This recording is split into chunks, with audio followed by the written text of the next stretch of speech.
Yo, welcome back to Church on the Block. It's Pastor Jay here with Pastor Phil, DJ Ruckus, and my boy Sho Baraka, all the way from ATL. Man, I'm glad that y'all are back with us. Y'all, we having this conversation about kind of like how Sho and I met, and then also about how the evolution in the Christian hip hop happened. And so he got to tell a lot of the story, man. I want to make sure I get my piece in, so y'all out there wilding, only beating people with bats and smoking weed and looking at porn like Show talking about, you know what I'm saying? No, real talk, like at that time, Show shared in the first part of the show about how his brother Dahadi was leading a Bible study and how he had decided to change his life and all that. And it was real intriguing for me because I was I grew up in church, so I was like a church kid, but I didn't have a relationship with Jesus, so I didn't think it took all that. So I'm like, bro, why you don't want to hang with us no more? It was confusing Yeah, to me. I'm like, why you don't want yeah. to hang with me? Like, what's going on? Like, I'm not that bad a dude. Like, I don't be out there wilding like them, And he was just really expressing to me, probably for the first time in my life, like, nah, man, like I'm trying to live right, and so there's some things I can't be around, and all that. And I'm like, oh. And I remember what actually happened to me was that campus ministry is talking about had a little event. I think I talked about this on the show before, called the Jesus Rally. Every time I say that name, I laugh now. But we I thought, know that's a terrible name. but I went to that, man, kind of at Show's urging. He like, man, check it out. And it was really the first time I heard a real clear, even though I've been in church my whole life, like gospel presentation, like what it meant to me and like what I needed to do to actually get close to the Lord. And so ended up giving my life to the Lord there. And I went back to my place, and I guess Show knew about it. And he actually called me. I was like, hey man, I heard, why don't you come by my dorm? I want to let you hear something. And then at that moment, that dude introduced me to cross movement, man. I'll never forget. He knew what I would like too. He took me straight to Fanatic's verse on that first cipher time on House Arrest, man. I mean on Heaven's Mentality, actually. Bro, Yeah. what's this new thing looking like a Christian The Wu-Tang? Wu-Tang. Loosely, and we tied tight like a shoestring. I lost my mind. I'm like, what is that? Yeah. He was like, yeah. He just kind of, yeah, I know. I got, and from there, man, yeah, I just realized that God, like hip hop wasn't anti-God, God wasn't anti-hip Mm, hop, and it like changed my amen. life, man. And then Show and I actually, yeah, we made up our mind, man, that we wanted to start our own crew. So we started our own hip hop group called Ecclesiastes, based off Ecclesiastes 7:5. Oh, Yeah. we back, bro. Um, Better it, to heed a wise man's rebuke than to listen to songs of fools. there it is, there it is. And so we started actually rocking all over campus, being in the cycle, performing. They had this event called Lyricist Lounge on campus, and we actually Mm. at it. Like, yeah, man, we was all over the place, man. Serious sold out for the Lord, and like from there, man, I got introduced to so many Christian hip hop artists. Like, I was ingesting that stuff, man. And Yeah, then we would invite, so then future, like in the future Jesus rallies to come, we would invite Christian or hip hop artists to come and perform. And here's the thing, man. It was the overflow of our heart to just undo the wickedness that we created on campus. And I remember testimony after testimony, people coming to me be like, yo, so you rapping about Jesus now? yes, yes, Because it was like, no, you the dude, like, I know you. Like we used to, because Tuskegee was a small, I mean, at the time it was only like 4,000 students, but it was small. So you knew, if even if you didn't know a person, you knew of a person. I yes, mean, even the nerdiest individual in the veterinarian school, you just like, oh yeah, I see you. You kind of knew who people were. And if you were an individual who was loud and demonstrative and charismatic, and then you make this dramatic change to being charismatic, demonstrative, and loud for a different cause, folks is like, wait, hold up, what is happening? yes, And they used to call us the Rallyites because of the terrible name Jesus Rally. So they were like, oh yeah, y'all the Rallyites. And so we would make every opportunity just to make much of Jesus, bro. And it was a beautiful thing because it became infectious yeah, for people who weren't just rappers. It'd be people who wanted to dance. They had a little step team. yeah, People who wanted to sing. It was just a beautiful. We would do ridiculous stuff. I ain't gonna even lie to y'all. we would go in the middle of like the yard, hold hands and just pray out loud in front of everybody. We would go to the basketball courts. We would just walk around sharing our faith. It was like at some point it was like, all right, we probably need to calm down a little Yeah, it got a little obnoxious. bit. Yeah, exactly. But we college students, you know what I'm saying? You're a young college student, you don't know, hip hop is very demonstrative, right? Hip hop's in your face. It's not shy, it's not coy. Yeah, And so we were just like, well, that's the culture we come from. People are loud about their culture. You can tell a dude from Florida, he got the locks, wearing orange socks, gold teeth. You can tell the people from DC, they wearing the 35 pair of socks, the Tims, the cutoff shirts. And you can just tell where everybody's from. And for us, we was like, well, we're Christians. You got to tell who we are. You know what I'm saying? We got to make much about Jesus. yeah, And so that was our mantra. It's just like we want people to know we love Jesus, and he can at that time it's like you can be cool and relevant and still love the Lord. And in some ways we took it obviously a little too far. yeah, But I will add this though. I know me personally, I was very hesitant to start rapping because of listening to like the cross movements, of listening to the choreo. I was very confident in my rap ability, and as Jay was confident, as we had people who were talented, but I think my concern was like I don't really know what to rap about. Like I was yeah, like, what am I gonna say? Like I used to love these hoes, but now I love these women. Like you know what I'm saying, like I don't want like I treat them nice now. Like you know what I'm saying. I used to smoke weed, now I smoke demons. Like I yeah. don't, it's just like And it was real important to us because we were like underground hip hop lovers. That like yes, yeah, our content was dope, our lyrics was dope, and so that's what we loved about groups like Corey Red, Cross Movement, Raiders of the Lost, like these cats like that. mm, They were like not just dope MCs, but then their content was like intelligent and challenging and made us go to yeah, our Bibles. Like I never forget trying to figure out what the word esoteric meant when Fanatic said it. yeah. I was like, what is esoteric? Like we wanted to be that as well, which was also like challenging because then it meant like now we got to dig. So it made us more hungry to get into the scriptures and to Absolutely. And so here, and I don't know if this will create a segue, but here's the other thing. There was no market for right, real, for real. right, So we weren't doing this because we were trying to figure out how to create a platform. If anything, we were doing this because the platforms that we felt we created were those that promoted a different type of God. And so we were like, well, how do we kind of very similar to Paul and Mars Hill and Areopagus? He's like, man, there's much debate about whose God is real, and we want to just come on and step onto the yard and say, hey, let's talk about the unknown God, or the God that is forgotten, that no one talks about. And man, I know to this day, every now and then I get people who are like, man, I remember y'all, or this and that. And it took me a while, and the seeds were planted. The Lord did a great work, not only in other people, but in us, man. And we've seen the Lord work in a way that is beautiful and miraculous. So Now, now, let me throw this in there. In the midst of that awareness, both. I mean, you had deep roots of hip hop, even in the battles and what you're going. You can't just be in a battle with some jingle bell, kind of bars. You got to come with some stuff that's gonna make cats run up in your crib and beat your behind, right? You got to come up with some stuff like right. you crushed me for generations. I can't even get on the mic now, right?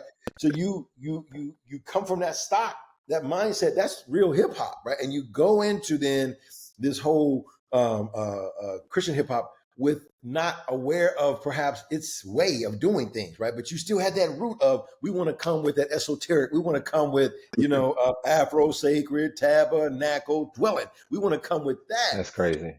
But That's yet, crazy. but there is like a even in that time. I mean, the movement was like knocking some stuff down, but there weren't a lot of cats. There were cats maybe trying to jump on that same thing. Did you feel like this is I mean, like the way in which we came to faith, the way we've grown in faith, the way we bonded and building is the way in which like as hip hop first gets started, right? Pure hip hop cats may have felt a way about Sugar Hill Gang coming out because like, yo, that's cool. Right. But hip hop is right here in the dungeon here with, you know what I'm saying? Did y'all feel that kind Yeah. of way a little bit? So, it's interesting. And this is still an age-old debate. Anytime I'm around the ambassador, we have a disagreement to some degree around the standards of Christian hip hop, if you will, like what, because the reality of it is you usually emulate, you follow after those people you most appreciate, or the people who are steering the culture, the people who are at the driving seat. And for us, there were really like three kind of maybe four camps around the time when we were kind of burgeoning in the early 2000s, late 90s. You obviously had the cross movement, and then Mm-hmm. kind of attached to the cross movement, you kind of had your Mark of the East. So Yeah. that's the Corey Reds. The they're very Jesus centric, but they're a little more rough. They're a Right. little more like street, very Yeah. similar to like I think what you guys are trying to do with this show. But the cross movement was very culture heavy but theological. Right. But then you had, if we move towards the left, you had kind of like your grits, and your grits crew was kind Yeah. of like, we're gonna talk about Jesus, but we're gonna make it fun and engaging, Right. and it's kind of more crossover appeal, a little more Right. CCM. Yeah. Ooh, ooh, Yeah, yeah, right. More marketable, very yeah. marketable. But then you go to the further left, you have Tunnel Rats, and Tunnel Rats was, Ooh. I may not even know if you Christian, but Right. it's about the skill. We're gonna Right. make sure the goal is like to be excellent in presentation, I guess you Yeah, can say, some of them would say. And Yep. man. so I like, to some degree, most of all of that. I mean, I used to listen to Tunnel Rat stuff. Yeah.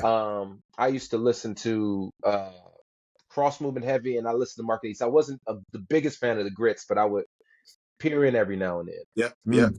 But the people who influenced me the most were the first two groups that I mentioned, the Cross Movements and like the Market East cats.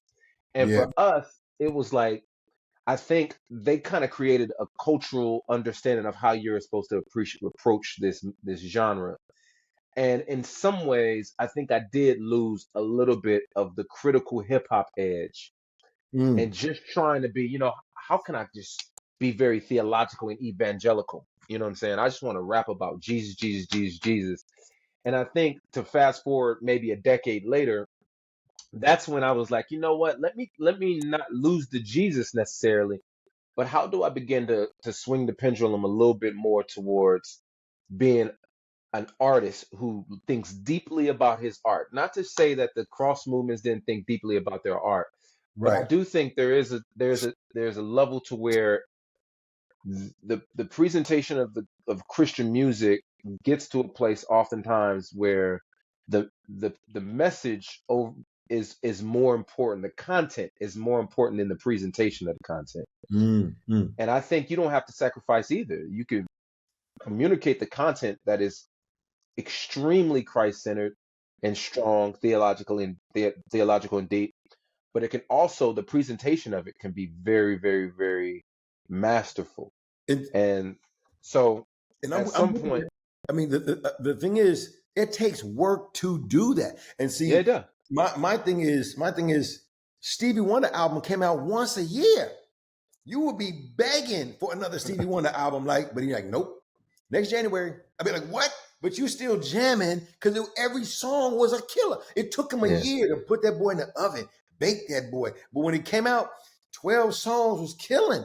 And so it's like, to do what you said to me. I mean, I know we got internet and we can learn stuff quicker and maybe mimic some knowledge of some nonsense, but in the context of that culture and the content marrying each other, you got to sit there for a minute. I remember Tony Evans at a pastor's conference talked about, which I really have always kept with me. You got to have a single parent mom right here, a married couple, a kid going through some stuff, 6 people in front of you before you take that text out of Revelation and make sense for it. If it can't make yeah, sense for them, then you need to put that thing away.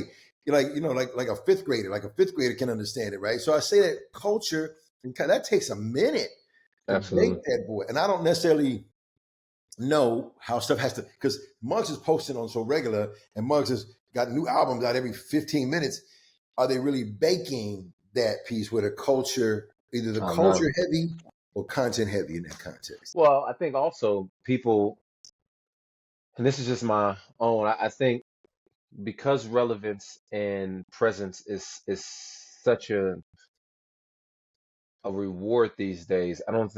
I think we sacrifice the actual art to just remain present.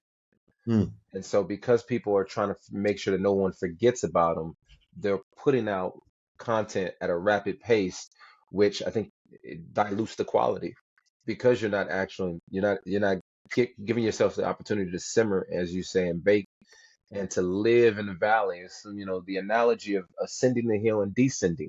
I mean, you to ascend the hill takes a lot of work, and it's a great practice. It's great exercise. However, nobody lives at the top of hills. It's hard. You can barely breathe of mountains. You climb mountains, is nothing grows up there. The vegetation is low. The air capacity is terrible, and eventually things die. The goal is to ascend so that you can descend and live in Mm. the valley where things Well, grow, where life yeah, heard happens. it. Come on, somebody. Yeah, heard it right here. And the problem is that too many artists out here are trying to ascend the hill and live at the top of the hill. Well, let me tell you something. The only one who can live at the peak is all God Almighty Himself. The Lord would say, "Go see me at the top of the hill, Moses. Shine, but go back down to the people. Come on, somebody, and Right. share a word." So Preach, Right. anyway, preacher. Right. wow. Yo, the dialogue about that ascending and descending, man, is brilliant. Do you think though, like cats are rapping about the descending part, or they just continuing? That's what you're saying. They continue to stay on the ascending part. Is that what you mean? Oh no, yeah, I think there's. I mean, like, I don't want to be that old man. It's like nobody's doing it. I know you're not. You're not that way, Get off my lawn, you young whippersnappers. man. No, I do think there's. I mean, there's a lot of dope artists out there, man. For real. And Yeah. this is not. So here's my issue. When I critique culture, I'm not just talking about one particular generation. I'm saying everybody who are in this space.